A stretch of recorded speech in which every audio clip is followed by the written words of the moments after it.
நடந்திருக்கோ அதை வந்து நம்ம பெருசாக எடுத்துக்கல. ஏன்னா வந்து வெளியில் கொண்டு போனால் இது அசிங்கமாக போயிடும் அப்படின்னு சொல்லிட்டு. இப்போ 2 நாளைக்கு முன்னாடி பேப்பரில் படிச்சிருப்பீங்க, ஒரு பொண்ணை 4 பேர் சேர்ந்து கேங் ரேப் பண்ணிட்டாங்க அப்படின்னு சொல்லிட்டு. எவ்வளோதான் சுதந்திரம் அடைஞ்சு நம்ம வந்தாலும் காந்தி சொன்னாங்க, என்ன சொன்னாங்க, ஒரு பெண்ணு என்னைக்கு தனியாக நடந்து இருட்டில் போகிறாங்களோ அன்றைக்கி தான் முழுமையான சுதந்திரம் கிடச்சிச்சிது.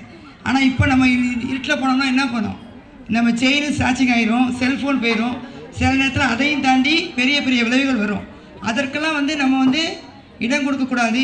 எல்லாருமே ஆண்ட்ராய்டு ஃபோன் தான் வச்சுருக்கீங்களா? அதில் வந்து காவலன் செயலின்னு ஒரு ஆப் இருக்குது. அதை நீங்கள் வந்து ப்ளே ஸ்டோரில் போய் இன்ஸ்டால் பண்ணிக்கிட்டிங்கன்னா ஒரு போலீஸ் உங்களுக்கு கூட இருக்கிறதுக்கு சமம். நம்ம வந்து எப்படி வந்து ஒவ்வொருத்தருக்கு பின்னாடி ஒரு போலீஸ் வர முடியாது. நீங்கள் அந்த ஆப்பை இன்ஸ்டால் பண்ணி உங்களோட ரிலேட்டிவ் நம்பர் 2 பேர் கேட்டு உங்களுக்கு ஒரு பிரச்சனைனா நீங்கள் அந்த ஃபோனை எடுத்து கால்லாம் பண்ண வேணாம், அதை டச் பண்ணாவே